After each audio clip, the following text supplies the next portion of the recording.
alas militarismi. Alas, alas militarismi. Hyvinvointia, ei sodankäyntiä. Hyvinvointia, ei sodankäyntiä.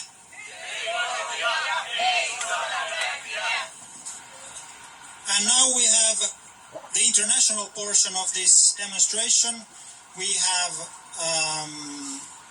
gathered here in front of the European Commission and European Parliament offices today to show solidarity to the StopReArm Europe coalition, which is mobilizing in other countries today as well, primarily in Brussels, Belgium. Here in Finland we say, stop the militarization of Europe. 800 billion euros to better use. Welfare, not warfare. And here we have some organizations that would like also to have an international speech. Do we have Women for Peace now? Go ahead. Thank you. I'm representing not only Women for Peace in Finland, but also Global Women for Peace United Against NATO, known as GUAN, a network with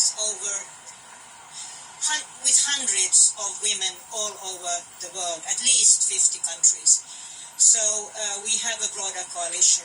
And I want to remind you that this event, even if it looks really small, it's a Sunday in Finland and very many people are at their summer cottages or with their children or so on.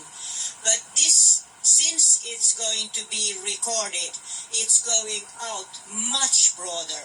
It will go out on our women's list, which has hundreds of women. It will go out on the StopReArm Europe lists, where there are over 800 organizations. So it will have a much, much broader effect. And that's why I want to thank these wonderful people, the few ones that have been gathering here today. But actually, dear fellow citizens in Finland and in the rest of Europe, the Finnish welfare system is being dismantled at an accelerating pace.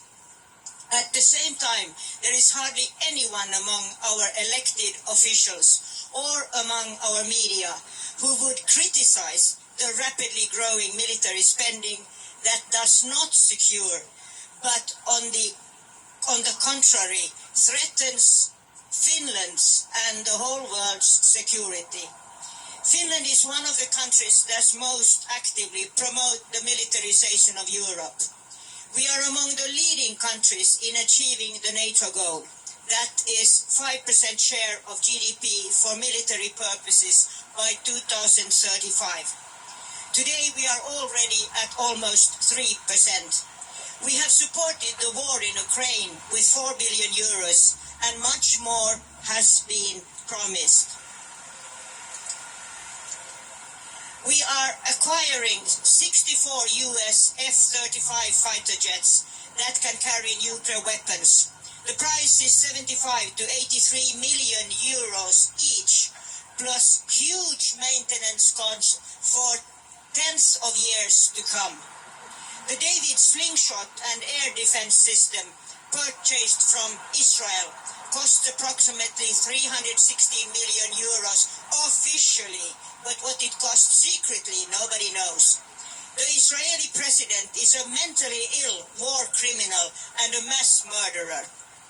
We are almost completely silent about the non-existent justification of wars, not only in Gaza, but in Iran, Lebanon, and other US targets. We are planning to adapt the Finnish railway to European widths in northern Finland. We have now the same widths as Russia, in order to create opportunities for military transports all the way from Narvik in northern Norway via Sweden to Finland and the rest of Europe. The estimated cost of a tiny 140-kilometer section is 1.75 billion euros.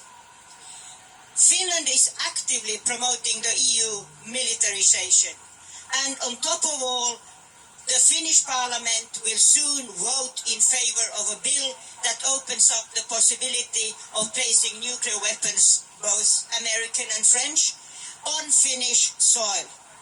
The list could be infinitely longer and depressing. The bill for this militarization is paid by the citizens, who suffer due to weaker healthcare, education system, social services, etc. Through increasing militarization, we are not increasing security, but military tensions and the risk of war. In a war between West and East, Finland is on the front line in Northern Europe. But in many European countries, respect for our political leaders has reached rock bottom.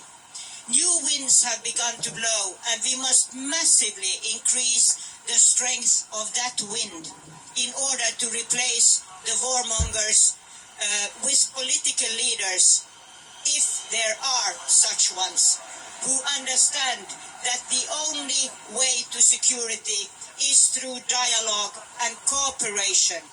And finally, I want to tell you that I'm standing on a small square with a police car with the engine on. We are living in a world with a terrible climate threat, and everybody should bear responsibility for that, especially the representatives for the Finnish state. I kindly ask them to, because of the climate change, close the engine. The answer was the engine is on because of the climate, because of the air conditioning in the car. Here you see what representatives we have in this country. It has to be changed. Thank you.